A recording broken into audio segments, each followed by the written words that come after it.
কোনো একটা সময় চলে আসবে আমার নাম মসজিদের মাইকের মধ্যে এলান হয়ে যাবে। হতে পারে আমার নাম, হতে পারে আপনার নাম। কথা বলেন ঠিক কিনা? মনে পড়ছে তাই বলে যাচ্ছি, আপনাদের সকলেরই সুপরিচিত অত্যন্ত ভালো একজন মানুষ ছিলেন, এই যে নয়াকাটা দিওরে, ওর নাম কি আব্দুল হাই ভাই না? বাবা বেঁচে আছে, মা বেঁচে আছে, তার বৃদ্ধ দাদি বেঁচে আছে, কিন্তু তিনি দুনিয়াতে নাই, ঠিক কিনা? তো সেটা আপনার বেলায় হতে পারতো, আমার বেলায়ও কি হতে পারতো। তাই তো বলা হচ্ছে একদিন তোমারই নাম মসজিদে হবে এলান। এত আয়োজন আর কত প্রয়োজন।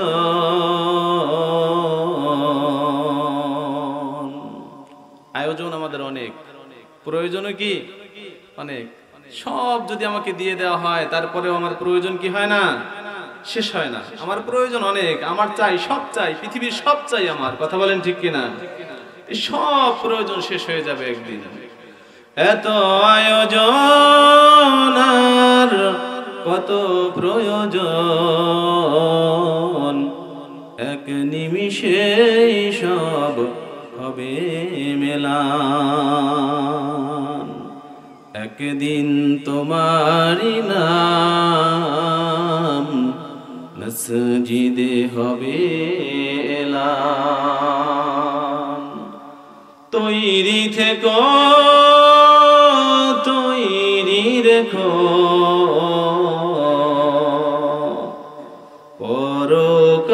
পরকালের সকল সামান তৈরি রাখতে হবে, ঠিক কিনা বলেন? পর জগতে যা প্রয়োজন তৈরি করতে হবে, তৈরি রাখতে হবে, নিজেকেও তৈরি থাকতে হবে। তো অন্ধকারে মাহফিলে আপনারা উপস্থিত হতে পেরে খুশি হয়েছেন না বেজার হয়েছেন? খুশির সাথে আওয়াজ তুলে বলেন আলহামদুলিল্লাহ। আর একটু জোরে যুবকরা আওয়াজ তুলে বলেন না আলহামদুলিল্লাহ। ভালোবাসি আল্লাহকে, কাকে বলেন? আর ভালোবাসি রসুলকে, ঠিক কিনা? এর বাইরে কোনো ভালোবাসা আসেনি? আছে, যা আছে সব শুভঙ্করের ফাঁকি। এ ভালোবাসার কি নেই? কোনো দাম নাই। এ ভালোবাসা মিছে, মরিচিকা মাত্র। স্বার্থের তাকিদে অনেক সময় দেখা যায় মা ও সন্তানকে ছেড়ে যায় কি যায় না? কথা বলেন। আপনারা একটু আওয়াজ তুলে দিবেন, কারণ সময় আপনাদের অনেক হয়েছে বুঝি। তারপরেও যেহেতু কোরআনুল কারীম নিয়ে আপনাদের সামনে বসেছি, কিছু কথা তো বলতেই হয়, ঠিক কিনা? আপনারা ধৈর্যচ্যুত হচ্ছেন? ধৈর্য আছে আপনাদের না চলে গেছে? আচ্ছা, ধৈর্য থাকলে কিছু সময় কথা চলবে ইনশাআল্লাহ। কথা চলবে এই কোরআন থেকে। কোথা থেকে? এই কোরআন থেকে। মহাগ্রন্থ কালামে হাকিমের একখানা আয়াতে কারিমা, দুইখানা ছোট ছোট দুইখানা আয়াতে কারিমা আপনাদের সামনে তেলাওয়াত করেছি। এই আয়াতে কারিমার উপরে ভিত্তি করে কথা হবে ইনশাআল্লাহ। আল্লাহ রাব্বুল আলামিন, আমি সরাসরি আলোচনায় চলে যাচ্ছি। আল্লাহ রাব্বুল আলামিন এই গ্রন্থখানা নাজিল করেছেন নবী মুহাম্মদ সাল্লাল্লাহু আলাইহি ওয়াসাল্লামের উপরে, ঠিক কিনা? আজকে না আরো আগে? কতদিন আগে? প্রায় ১৫০০ বছর আগে। ওই সময় আল্লাহ তাআলা ঈমানদার বান্দাদেরকে, কোন কোন ক্ষেত্রে মানুষদেরকে, কোন কোন ক্ষেত্রে সমস্ত মানুষকে, কোন কোন ক্ষেত্রে বিভিন্ন বস্তুকে আল্লাহ তাআলা ইঙ্গিত করে কথা বলেছেন। তো আজকে যে আয়াতে কারিমা আমি তেলাওয়াত করেছি আপনাদের সামনে, এখানে আল্লাহ রাব্বুল আলামিন সমস্ত মানব জাতিকে লক্ষ্য করে ডাক দিয়েছেন ইয়া আইয়ুহাল ইনসান। আল্লাহ তাআলা ডাক দিয়েছেন সমস্ত মানব জাতিকে ইয়া আইয়ুহাল ইনসান। ইনসান শব্দের অর্থ হচ্ছে মানব জাতি, মানুষ। আর জিন শব্দের অর্থ হচ্ছে জিন জাতি। যেখানে আল্লাহ জিন্না বলছে বা জিন্নি বলছে, সেখানে আল্লাহ তাআলা জিন জাতিকে সম্বোধন করেছে। এখানে শুধু ইনসান বলেছেন আল্লাহ। এটা অত্যন্ত গুরুত্বপূর্ণ একটা সূরা, সূরা ইনফিতরের এই আয়াতে কারিমায় আল্লাহ মানব জাতিকে ডাক দিয়েছেন একটা উদ্দেশ্য নিয়ে। মানব জাতির মধ্যে আমরা আছি না নাই? আমরা কি মানুষ? কথা বলেন। মানুষ তো। ইহুদি খ্রিস্টানরা কি মানুষ? মানুষ তো, ঠিক কিনা? এই যে আপনাদের কাছাকাছি বৌলতরি পাড়া বার্মিসরা আছে, এরা মানুষ না? হিন্দুরা মানুষ না? সবাই মানুষ। আল্লাহ মানুষকেই ডাক দিয়েছেন। কেন ডাক দিয়েছেন? আল্লাহ কিছু বলতে চায়। সুবহানাল্লাহ বলেন। কে বলতে চায়? কে? আল্লাহ বলতে চায়। আল্লাহ যদি বলতে চায়, আল্লাহর কথা শোনা দরকার আছে না নাই? শুনবেন। আল্লাহ কি বলতে চায় শুনবেন। আল্লাহ রাব্বুল আলামিন বলেন, ইয়া আইয়ুহাল ইনসান মা গররাকা বিরাব্বিকাল কারীম। আল্লাহু আকবার।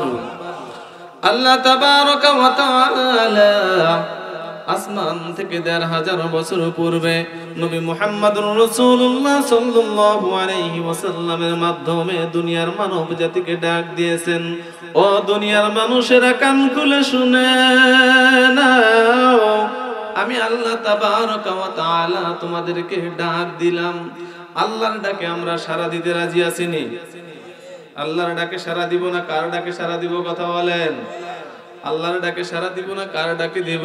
যে মহান রব্বে কারীম আমার পালনেওয়ালা রব, যে মহান রব্বে কারীম আমাকে দেখার ব্যবস্থা করেছেন, শোনার ব্যবস্থা করেছেন, যে মহান রব্বে কারীম আমাকে চলার ব্যবস্থা করেছেন, বলার ব্যবস্থা করেছেন, ওই আল্লাহ তাআলার ডাকে যদি সাড়া না দেয়, আল্লাহ রাব্বুল আলামিন বলেন, ইন্নাল ইনসানা লিরাব্বিহি লাকানুদ।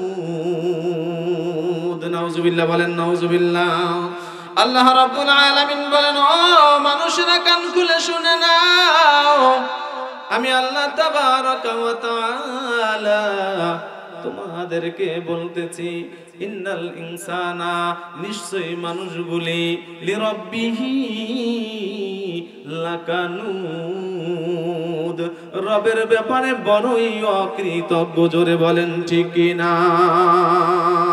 আমার আল্লাহ রাব্বুল আলামিন আপনি দুনিয়ার জমিনে আসবেন যখন মায়ের রেহেমের মধ্যে ছিলেন, আল্লাহ তাবারাকা ওয়া তাআলা জানেন আমার বান্দা দুনিয়াতে গমন করতেছেন, আসতেছেন।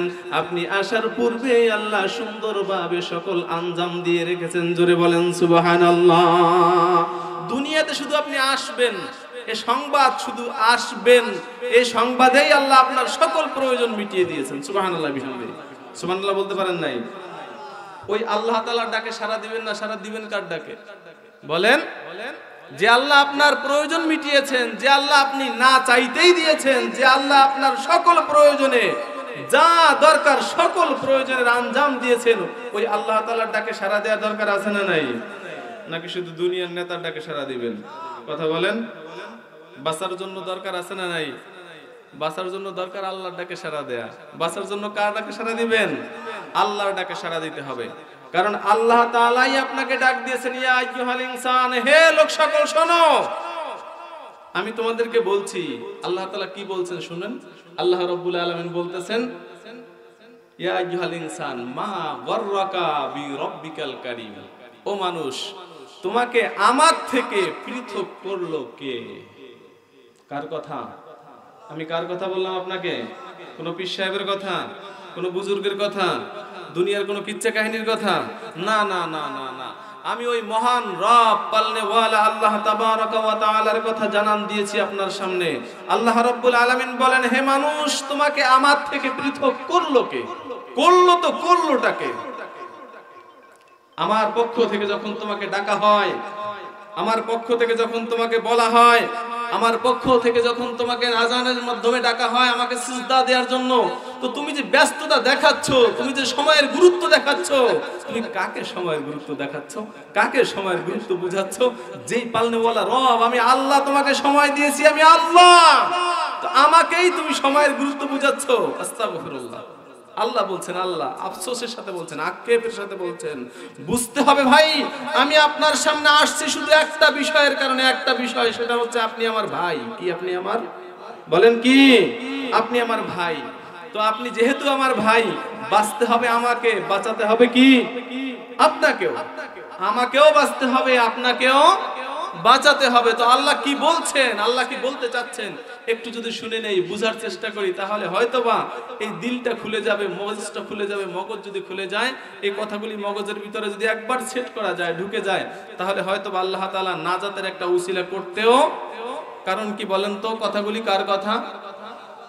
আল্লাহর কথা। কথাগুলি কার কথা? আল্লাহর কথা। তো আল্লাহর কথা যদি শুনে মুমিন যদি হয়, আচ্ছা বলুন তো, এখানে মুমিনের বাইরে কেউ আছে? এখানে সকলে আপনারা ইমানদার কিনা? হ্যাঁ, মুমিন কিনা?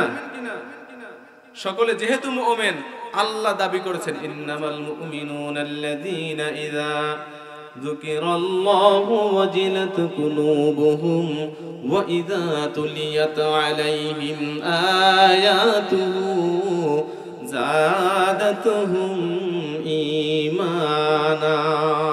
আল্লাহু আকবার। আল্লাহ রাব্বুল আলামিন বলেন নিশ্চয়ই যারা ঈমানদার, যারা মুমিন, যারা বিশ্বাস স্থাপন করেছে আমি আল্লাহর উপরে, ওই মানুষগুলির সামনে যখন আমার কোরআন তেলাওয়াত করা হয়, আমার কোরআনের কোন আয়াত যখন তাদের সামনে পেশ করা হয়, নিশ্চয়ই ভালো করে বুঝে নাও ঈমানদারের ঈমানগুলি আরো সজীবতা ফিরে পায়। সুবহানাল্লাহ, সুবহানাল্লাহ। ঈমানদারের ঈমান কি হয়ে যায়? তাজা হয়ে যায়। আর কাফির মুশরিক ইহুদি নাসারা তাদের কাছে গা জ্বালার একটা কারণ হয়ে যায়। কথা বলেন ঠিক কিনা? দুনিয়ার জমিনে কোরআন সবাই ভালোবাসে, কোরআন সবাই শুনতে চায়, কাফির মুশরিকরা শুনতে চায়। বলেন শুনতে চায়? কারা শুনতে চায়? মুমিন শুনতে চায়। কারণ কি? মুমিনের কাছেই শুধুমাত্র কোরআন মজা লাগে। ওদের বলেন ঠিক কিনা? তো আপনাদের কাছে মজা লাগে না? তো আল্লাহ তাআলার এই কোরআন থেকে শুনবো যাতে করে আমার দিল খোলা হয়ে যায়। কথা বলেন ঠিক কিনা? আমরা দিল খুলতে চাই, আমরা অন্তর চক্ষু খুলতে চাই, আমরা রোগ মুক্ত হতে চাই, আর রোগ মুক্ত হয়ে সরাসরি আল্লাহ তাআলার জান্নাত পর্যন্ত পৌঁছাতে চাই। আল্লাহ যেন কবুল করে নেয়। সকলে বলি আমিন। আল্লাহ রাব্বুল আলামিন বললেন তোমাকে পৃথক করলো তো করলোটাকে? কে পৃথক করেছে আমাকে? বলেন। আল্লাহ রাব্বুল আলামিনের পক্ষ থেকে যখন ডাকা হয় হাইয়া আলাস সালাহ, হাইয়া আলাল ফালাহ, নামাজের দিকে আসো বন্ধু, নামাজের দিকে আসো, ভালাইয়ের দিকে আসো বন্ধু, ভালাইয়ের দিকে আসো। আর আমি যে তখন আমার ব্যবসার দিকে ছুটছি, আমি যে তখন আমার লাঙল কাঁধে নিয়ে মাঠের দিকে ছুটছি, আমি যে তখন আমার নিজের কর্মব্যস্ততার দিকে ছুটছি, তার মানে আমার রবকে বুঝাতে চাই নিশ্চয়ই সময়ের গুরুত্ব আছে। কথা বলেন ঠিক কিনা?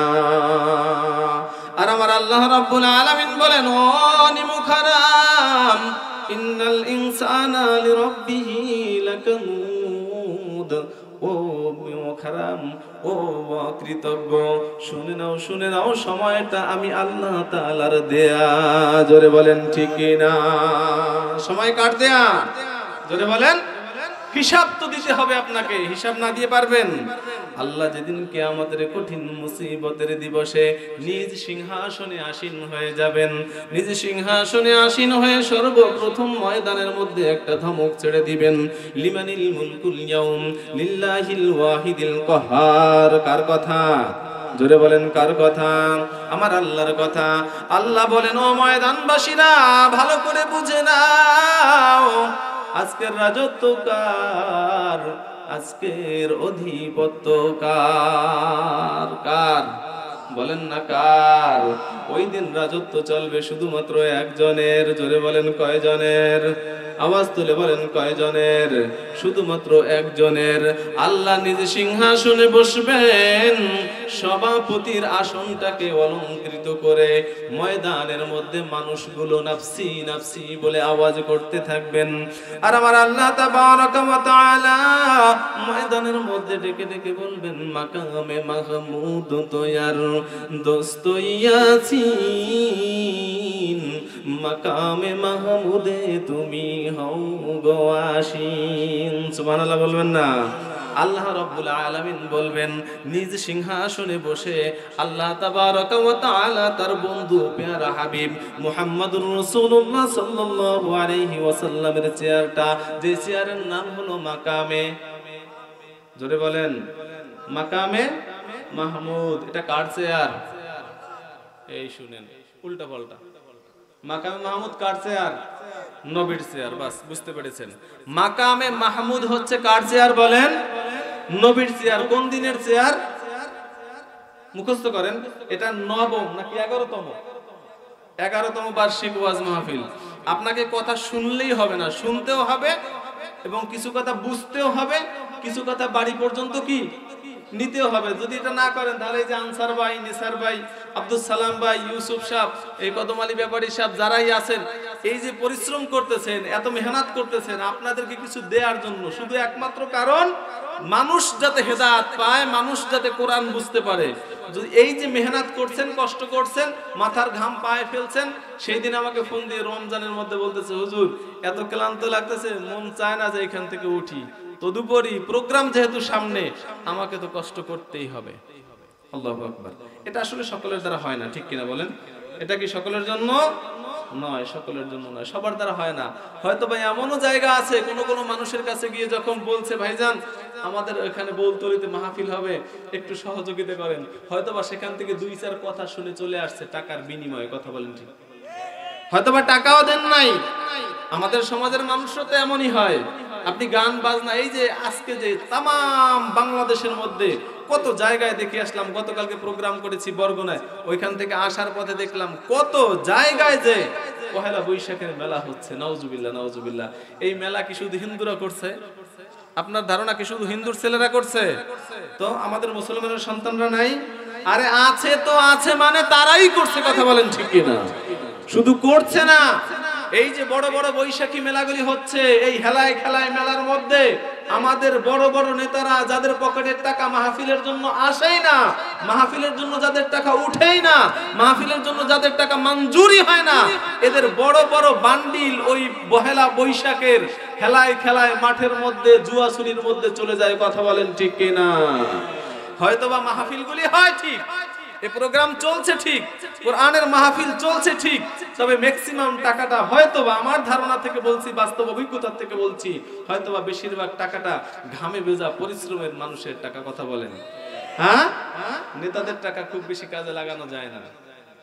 তো এত পরিশ্রম করে এই ময়দান সাজাচ্ছেন, এত পরিশ্রম করে আপনাদের জন্য কোরআন শোনার ব্যবস্থা করে দিয়েছেন, অথচ আপনারা কোনো কথা শুনবেন না, কাজে লাগাবেন না, বাড়ি পর্যন্ত নিবেন না, এটা তো হতে পারে না। কথা বলেন? আমরা তো মাহফিল শুনছি, ওয়াজও শুনছি, কোরআনও শুনছি, আবার কোরআনের বিরোধিতাও করছি। কথা বলেন? পর্দার আয়াত নাই কোরআনে? আসেনি? এখন একটু উল্টা পাল্টা বাজতে পারে অনেকের কাছে, মনে হইতে পারে হুজুর এত এত আয়াত থাকতে আপনি পর্দারে কেন ধরলেন? পর্দার ধরার একটা কারণ আছে না নাই? কথা বলেন? কারণ পর্দা যারা করে না, তারা তো আমার মা, তারা তো আমার বোন, যেহেতু এই এলাকার সন্তান আমি, আমারই তো প্রতিবেশী, এবং ইসলামী রীতিনীতিতে, ইসলামের বিধানে তারা আমার বোন, তাদেরকে বাঁচানোর দরকার আছে না নাই? তো বাঁচাবো কি করে? আপনি যে হাজী সাহেব, আপনি যে মাওলানা সাহেব, আপনি যে শিক্ষক সাহেব, আপনি যে ব্যবসায়ী, আপনি যে অনেক বড় মানুষ, সমাজের নেতৃস্থানীয় মানুষ, আপনার মেয়েটাকে যে আপনি এই কয়েকটা দিন পূর্বের কথা বলছি, মাঠে ময়দানে, হাটে বাজারে, পর পুরুষের ঠেলায় ভিড়ের মধ্যে আপনার মেয়েটাকে ছেড়ে দিলেন, আপনার বিবেকে একবারও কি বাধে নাই? কথা বলেন? কথা বলেন না কেন? বলবেন কিভাবে? কথা বলার সুযোগ তো নাই। কথা বলেন, সেটাও ঠিক কিনা? যেহেতু পর্দার আয়াত আল্লাহ বলছেন, এই পর্দার আয়াত আপনাকে মানতে হবে, নাকি না মানলে পারবেন? কথা বলেন না কেন? না মেনে উপায় আছেনি? ফাকারনা ফি বুয়ুতিকুন্না ওয়ালা তাবাররাজনা তাবাররুজাল জাহিলিয়াতিল উলা। কার কথা? আয়াত অস্বীকার করার সুযোগ আছেনি? আপনি 6666 খানা আয়াতের 6665 খানা মানবেন, একখানা আয়াত মানবেন না, আপনি কাফির। কথা বলেন ঠিক কি না? আওয়াজ তুলে বলেন ঠিক কি না? আপনি মানছেন তো মানছেন, গোটা কোরআন মানতে হবে, তারপরে আপনি মুমিন হবেন। কথা বলেন? নাকি ভুল বললাম? না না না, আপনাদের কাছে হয়তো বা খারাপ লাগতে পারে, আমি আপনাকে সুরসার দিয়ে মজা দিচ্ছি না, আপনাকে কিছু ঔষধ দিচ্ছি, তো খারাপ লাগতে পারে, খারাপ লাগাটাই স্বাভাবিক। যদি খারাপ লেগে থাকে তাহলে বুঝবেন যে ডোজ ঠিক মতো পড়ছে, আর যদি মোটেই খারাপ না লাগে তাহলে বুঝবেন যে না, যা আছে শুধু মজা পাচ্ছে, এই পর্যন্ত শেষ। যদি খারাপ লাগে, এই কোরআনের কোন আয়াতকে অস্বীকার করার সুযোগ আছে? যখন মুহাম্মদ সাল্লাল্লাহু আলাইহি ওয়াসাল্লাম আলোচনা আসছে, তাই যেদিকে যায় একটু সময় ধৈর্য সহকারে বসার সুযোগ আছে না? ধৈর্যচ্যুত হবে না। আবার আল্লাহ রাসূল সাল্লাল্লাহু আলাইহি ওয়াসাল্লাম যখন মক্কা থেকে হিজরত করে মদিনায় চলে গেলেন, কোথায় গেলেন? কথা বলেন? মদিনায় যেতে মন চায় আপনার? কার কার মন চায়? সবাই হাত তুলছে, দেখেন তো হাত তুলে নাই কে? সবার মন চায়। আল্লাহ কবুল করলে করতে পারে কি পারে না? আল্লাহ কবুল করে নাও, সকলে বলি আমিন। আল্লাহ যদি চায়, টাকাও লাগে না, বিনা টাকায় আল্লাহ মদিনায় নিতে পারে। পারে না? পারে না? এই ক্ষমতা আল্লাহর আছে। তাহলে আল্লাহ কবুল করুক, সকলে বলছে আমিন। যখন রাসূল সাল্লাল্লাহু আলাইহি ওয়াসাল্লাম মক্কা ছেড়ে মদিনায় চলে গেলেন, নজরান শহর থেকে, আমি আপনাকে বোঝার জন্য সংক্ষেপ করে দিচ্ছি, নজরান শহর থেকে একটা প্রতিনিধি দল আসলেন, খ্রিস্টান প্রতিনিধি দল, রাসূল সাল্লাল্লাহু আলাইহি ওয়াসাল্লামের সাথে সাক্ষাতের জন্য এসেই রাসূলের সাথে সাক্ষাৎ করলেন। তো সেখানে ৭৫ থেকে ৭৮ জন সদস্য ছিলেন, এর মধ্যে ৩ জন ছিলেন ওদের মধ্যে দলপতি, প্রধান ৩ জন। এই ৩ জনের মধ্য থেকে একজন হচ্ছে লিডার অফ টিম, যিনি এই টিমের লিডারশিপ যিনি, তার নাম হচ্ছেন আকেব। তো আকেব সর্বপ্রথম মুহাম্মদ সাল্লাল্লাহু আলাইহি ওয়াসাল্লামের সামনে সামনাসামনি কথা বলতেছেন। তো কথা বলার একটা পর্যায়ে আল্লাহ রাসূল বললেন, হে আকেব, তোমার দল সহ এবার কালেমা পড়ে মুসলমান হও। সুবহানাল্লাহ বলেন, সুবহানাল্লাহ বলেন। আমার নবী তো দুনিয়াতে এসেছেন একটা মিশন নিয়ে, শুধু যাতে করে সমস্ত মানব জাতি কালেমা পড়ে আর মুসলমান হয়ে যায়, আর মুসলমান হয়ে হয়ে সকল জান্নাতগুলি পরিপূর্ণ হয়ে যায়। জোরে বলেন ঠিক কিনা? তো এই মিশন নিয়ে রাসূল আসলেন, আর এই মিশন অনুযায়ী আল্লাহ রাসূল দাওয়াত দিলেন, আকেব তুমি তোমার দল নিয়ে, তোমার গোটা টিম নিয়ে আমার হাতে পড়ে নাও লা ইলাহা ইল্লাল্লাহু মুহাম্মাদুর রাসূলুল্লাহ। আকেব বললেন, আফসোস আফসোস হে আব্দুল্লাহর ছেলে মুহাম্মদ, তুমি হয়তো বুঝো নাই, তুমি বুঝতে ভুল করছো। নাউজুবিল্লাহ বলেন। আমার রাসূল কখনো ভুল করছে নাকি? জোরে বলেন, জোরে ভুল আছে নাকি? আমার রাসূল হায়াতে জিন্দেগিতে এমন কোন কথাই বলেননি যে কথা আল্লাহর পক্ষ থেকে আসেনি। সুবহানাল্লাহ বলেন। আমি বানিয়ে বললাম? আপনাদের কাছে মনে হতে পারে যে আমি বানিয়ে বললাম। না না না, আমি বানিয়ে কোনো কথা বলার জন্য এখানে বসিই নাই, পরিষ্কার কথা। কারণ এই চেয়ারটা বানিয়ে কথা বলার জন্য কি নয়, এই চেয়ারটা রাসূল এবং আল্লাহ তাআলার কথা বলার জন্য। এই চেয়ারটা এখন নষ্ট হয়ে যাচ্ছে, কারণ বানিয়ে বানিয়ে দুনিয়ার অনেক গল্প গুজব কিচ্ছা কাহিনীর দ্বারা এই চেয়ারের সম্মানের হানি হচ্ছে। আমি আপনাকে কোরআন থেকেই শোনাচ্ছি, আমি আপনাকে হাদিস থেকেই শোনাবো, এর বাইরে নয়। আমি আপনাকে যে কথা বললাম এর প্রমাণ মহাগ্রন্থ কোরআনে কারীম সূরা নাজম। আল্লাহ রাব্বুল আলামিন বলেন, ইন হুয়া ইল্লা ওয়াহয়ুন ইউহা। জোরে বলেন সুবহানাল্লাহ, জোরে বলেন, আওয়াজ তুলে বলেন সুবহানাল্লাহ। আল্লাহ রাব্বুল আলামিন বলেন, ও দুনিয়ার মানুষেরা কান খুলে শুনে নাও, আমার হাবিব সাল্লাল্লাহু আলাইহি ওয়াসাল্লামের জবান যখন নড়ে, এই ঠোঁট যখন নড়ে, এই ঠোঁটটা ততক্ষণ পর্যন্ত নড়ে না যতক্ষণ পর্যন্ত আমি আল্লাহর পক্ষ থেকে কোনো আদেশ না আসে। জোরে কোন সুবহানাল্লাহ। এ কথার মানে হলো বন্ধু, এ কথার মানে হলো এই, আমার হাবিব জীবনে কোনো কথা নিজের ইচ্ছায় বলেন নাই, ঠিক না? তো ওই রাসূলের কথাই তো আপনাকে বলছি।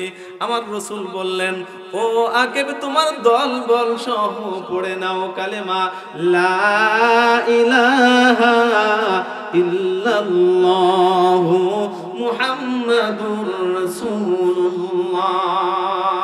আকেব বলে, ও গো আব্দুল্লাহর ছেলে মুহাম্মদ, আমি বুঝতে পেরেছি তোমার বোঝার মধ্যে ভুল আছে, তুমি বুঝতে পারো নাই, তোমার বোঝার মধ্যে ভুল। নাউজুবিল্লাহ বলেন, নাউজুবিল্লাহ। আমার রাসূল মুহাম্মদ সাল্লাল্লাহু আলাইহি ওয়াসাল্লাম বলেন, আকেব রে, কিভাবে বুঝতে পারলা আমার বোঝার মধ্যে ভুল? বলে, আমরা তো আগে থেকেই মুসলমান, আমাদেরকে আবার নতুন করে যে কালেমা পড়তে বলছো, এতেই তো বুঝি তোমার বোঝায় ভুল আছে। ওরে বলেন নাউজুবিল্লাহ, জোরে বলেন নাউজুবিল্লাহ। আমি আপনাকে সূরা আলে ইমরানের শানে নুজুল শোনাচ্ছি। প্রত্যেকটা তাফসীরের মধ্যে ঘটনা সকল তাফসীরকার, সকল মুফাসসিরগণ উল্লেখ করেছেন। যখন নজরানের এই সকল মানুষগুলি আল্লাহ রাসূলকে বললেন আপনার বুঝার ভুল, আল্লাহ রাসূল বললেন, না রে আকিব না, তোমরা যে মহাগ্রন্থ কালামে হাকিমের আয়াতকে অস্বীকার করে বসে আছো। নাউজুবিল্লাহ বলেন। বলে, তামাম কালামে হাকিম যদি মানো গো, আর একখানা আয়াতে কারিমা যদি অস্বীকার করে বসো, আমার আল্লাহর কোরআন সাক্ষী দেয়, সাথে সাথে তুমি কাফির হয়ে গেছো, মুসলমান নাই। কথা বলেন ঠিক কিনা? তো আমাদের সমাজে কয়টা আয়াত মানিনি? সুদ খাওয়া হালাল না হারাম? জোরে বলেন, একটু আস্তে বলে, কারণ সুদের সাথে আমরা সবাই। কথা বলেন। তো যদি জানি হারাম, বলবো বন্ধু খেতে কেন আরাম? এর মানে বোঝা গেল ভাই, সালিশ মানি বড় তাল গাছটা আমার চাই। কথা বলেন। মানি সুদ খাওয়া হারাম, এটা বুঝি, বাকি মানতে রাজি নাই, কারণ ওই যে মাস শেষে ইন্টারেস্ট আসে। কথা বলেন, পর্দা করা হালাল না হারাম? বেপর্দায় চলা হারাম না হালাল? যদি বেপর্দায় চলা হয়ে থাকে বন্ধু হারাম, আওয়াজ তুলে বলো মুসলমান, বেপর্দায় চলতে কেন লাগে আরাম? এর মানে বুঝা গেল ভাই, শালিশ মানি বড় তাল গাছটা আমার কিন্তু চাই। কথা বলেন ঠিক কিনা? কথা বলেন। এরকম আয়াতে কারিমাকে যদি সরাসরি অস্বীকার করা হয়, ওয়াকাযাবু বিআয়াতিনা কিযাবা ওয়া কুল্লা শাইইন আহসাইনাহু কিতাবা। আল্লাহ বলেন আয়াতকে অস্বীকার করে বসে আছো, মিথ্যা প্রমাণ করার চেষ্টা করছো। আমি লিখে রাখছি, লিখে সম্পূর্ণ লিখে রাখছি। এমন কোন কথা তোমার জবান থেকে বের হয় না যেটা কিয়ামতের কঠিন মুসিবতে আমার সামনে পেশ করা না হবে। কথা বলেন ঠিক কি না? ওই দিন বাঁচার দরকার আছে না নাই? বাঁচতে পারবো? কথা কয় না। নজরান থেকে ওই মানুষগুলি বললেন, আল্লাহর রাসূল ও মুহাম্মদ, আমরা আসলে তো আগের থেকেই মুসলমান। আল্লাহর হাবিব সাল্লাল্লাহু আলাইহি ওয়াসাল্লাম বললেন, তোমরা কি সূরা ইখলাসের দিকে তাকাও না? সুবহানাল্লাহ বলবেন না? সূরা ইখলাস পড়েন সবাই? কে কে পড়েন সূরা ইখলাস? ইখলাস কে কে পড়েন? হাত তুলে দেখান তো। ইখলাস বুঝেন নাই? কুল হুয়াল্লাহ সূরা, এবার বুঝছেন? কুল হুয়াল্লাহ সূরা সবাই বুঝছেন তো? এই সূরা পড়েন সবাই? এই সূরার ফজিলত কম না বেশি? শুধু বেশি না অনেক বেশি? হাত নামান। শুধু 3 বার যদি পাঠ করা হয়, কয়বার? জোরে বলেন। আমলটা মনে থাকবে? মনে রাখতে পারবেন? যদি 3 বার পাঠ করা হয়, তাহলে 3 বার সূরা ইখলাস কুল হুয়াল্লাহ 3 বার পাঠ করলে 1 খতম কোরআনের সওয়াব পাওয়া যায়। আস্তে সুবহানাল্লাহ বলেন। তা না হলে আগামী কালকে সবার সাথে একত্রে বলবেন সুবহানাল্লাহ। সবাই কোরআন শরীফ খতম করতে পারছেন এখানে যারা আছেন? পারেন নাই তো? পারছেন সবাই? অনেকেই পারেন নাই। তো আজকে চেষ্টা করলে পারা যাবে নি? কথা বলেন, পারা যাবে? সহজ হলো না কঠিন হলো?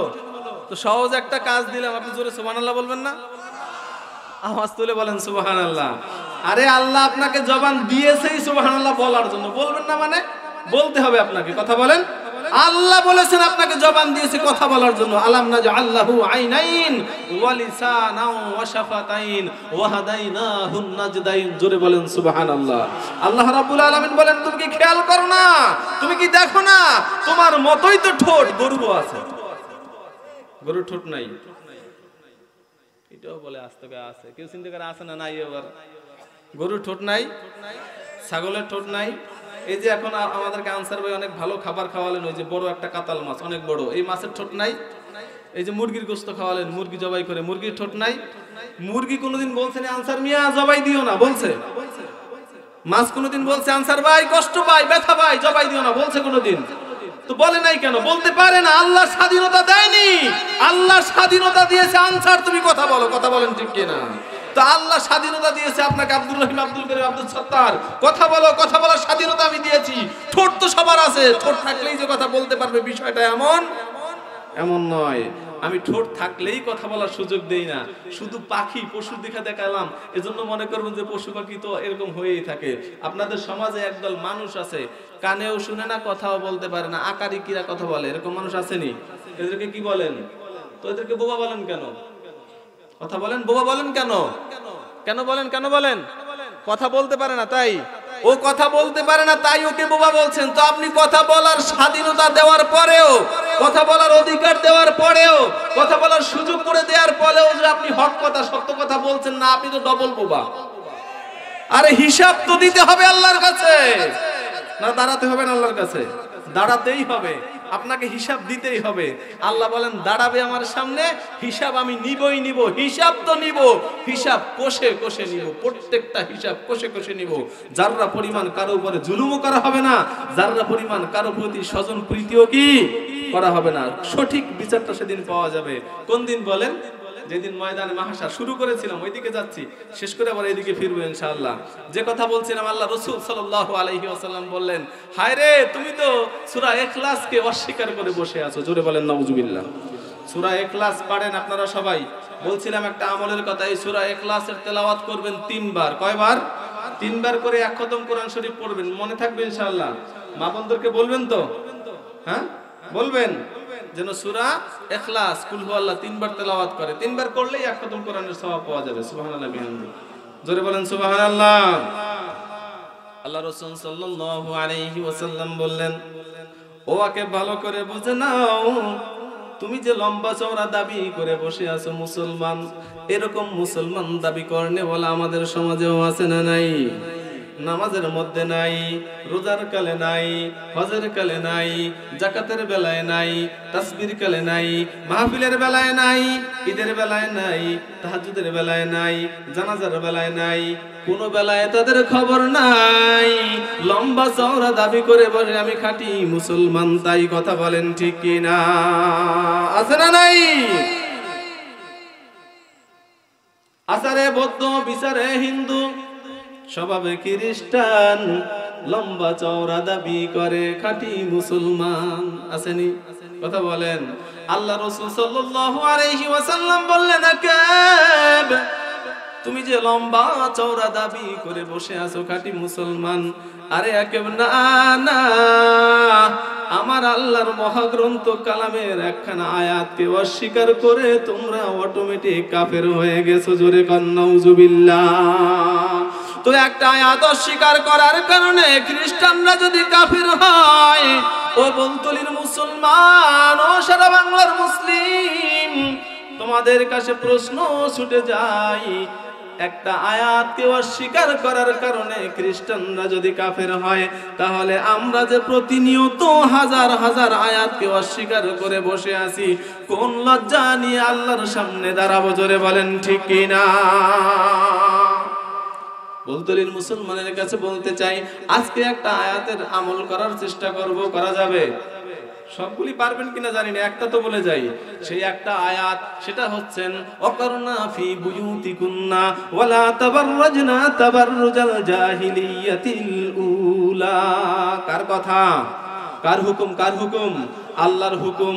এই আল্লাহর হুকুমকে মেনে চলবো, অর্থাৎ ঘরের মধ্যে মা বোনরা যারা আছো গো, আগামী কালকে থেকে হাত মোজা পা মোজা না লাগাইয়া রাস্তায় বের হওয়া যাবে না। কথা বলেন ঠিক কিনা? পারা যাবে? পারা যাবে মুসলমান? এই আয়াতকে মানতে পারবেন কে কে? হাত তুলে দেখান তো আল্লাহকে। এই আয়াতকে মানতে পারবেন কে কে? বাস আলহামদুলিল্লাহ। আনসার ভাই কই আছে? আনসার ভাই সফল। কেন সফল? 11 বছরে কি হয়েছে জানি না, তবে আজকে তো কোরআনের একটা আয়াতকে মানার ইরাদা করেছেন আপনি, ঠিক কিনা? এখন আল্লাহর কাছে সাহায্য চাই। আল্লাহ, আমি তো ইরাদা করেছি, আমার বউ যে বড় বেতাল, বড় বেতাল বউ আছে না? কথা কয় না কেউ, আসে কেউ চিন্তা করে কই আবার ঠকিনি, যদি আমি জোরে কই আছে তাহলে তো আমার বউ বেতাল, প্রমাণ হয় সমাজে না? আচ্ছা, বউ বেতাল এরকম স্বামী আছে না? আবার স্বামী বেতাল এরকম বউ আছে না নাই? কোন জায়গায় আছে স্বামী বেতাল, কোন জায়গায় আছে বউ বেতাল। বউ যদি বেতাল হয়, ওই স্বামীর কপালটা বড়ই খারাপ। জোরে বলেন ঠিক কিনা?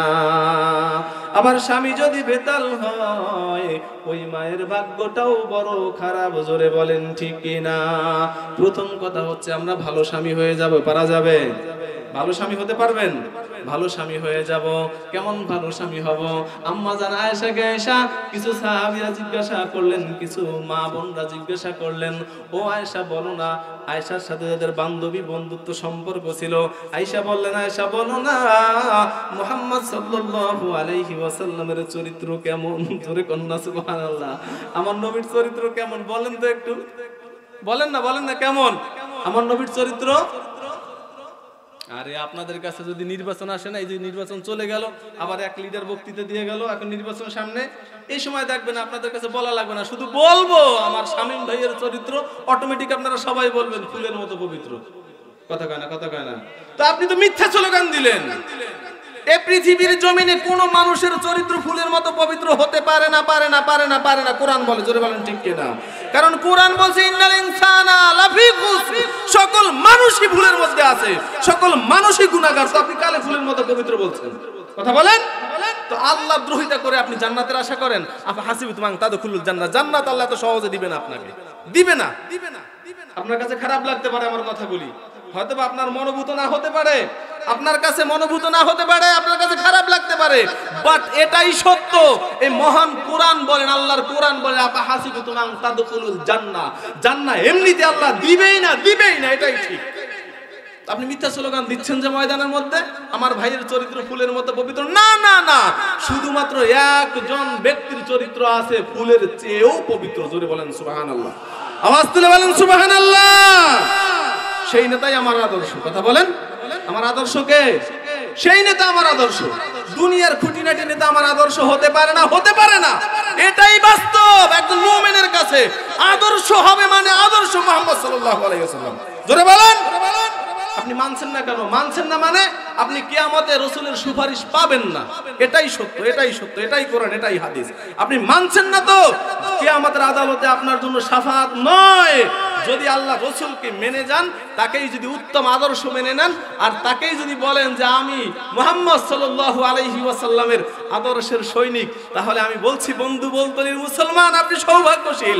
আপনার জন্য আল্লাহ রাসূল বসে আছে, আপনাকে শাফাআত করে করে হাউজে কাউসার পান করিয়ে করিয়ে আল্লাহ রাসূলের সাথে জান্নাত পর্যন্ত পৌঁছে দিবে। জোরে বলেন সুবহানাল্লাহ।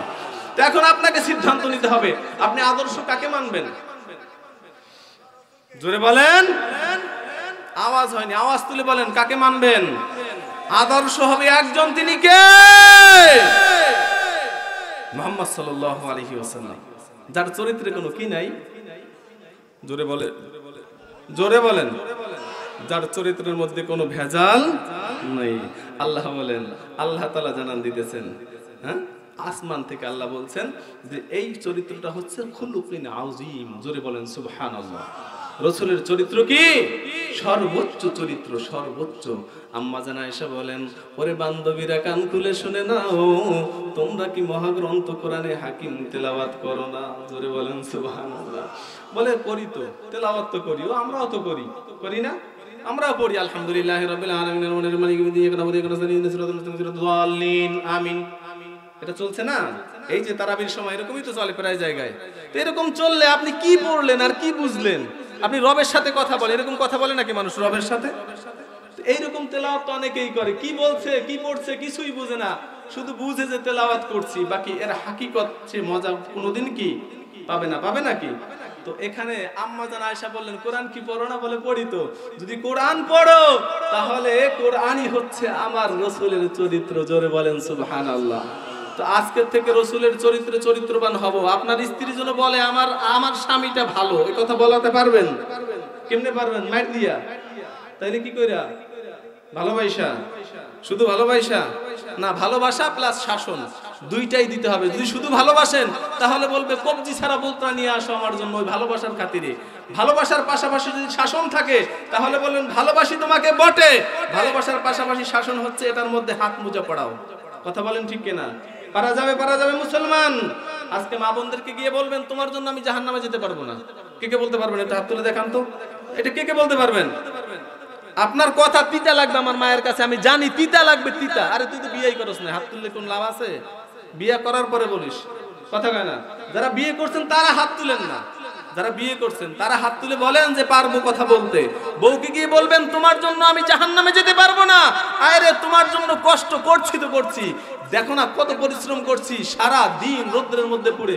আমি শুধু বরগুনা থেকে মোটরসাইকেলে আসলাম, এই আশায় যে কষ্টটা হয়েছে আজকে আসতে, এই যে রোদ্রের তাপটা, মোটরসাইকেলে আসছি বাতাসের পরেও যতটুকু কষ্ট হয়েছে, এতে বোঝা যায় একজন বাবা কত পরিশ্রম করে, মাথার ঘাম পায়ে ফেলে মাগো তোমাকে দিনের বেলা পানাহারের ব্যবস্থা করে, রাতের বেলা আরামের নিদ্রার ব্যবস্থা করে। কথা বলেন ঠিক কিনা?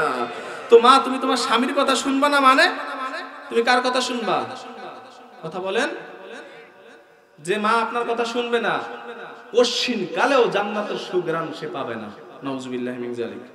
ও মাইকের আওয়াজ যাদের কাছে যাচ্ছে, মা বোনরা শুনে নেন না, কান খুলে শুনে নেন। আপনি যদি আপনার স্বামীর হুকুম না মানেন, আপনি যদি স্বামীর কথা না শুনেন, আপনার স্বামীর প্রত্যেকটা বিষয় যদি আপনার কাছে প্রাধান্য না পায়, তাহলে আপনার জন্য আল্লাহর জান্নাত হারাম। জোরে বলেন ঠিক কিনা? এটা কার কথা? আল্লাহর কথা বললাম আপনাকে, আল্লাহর কথা।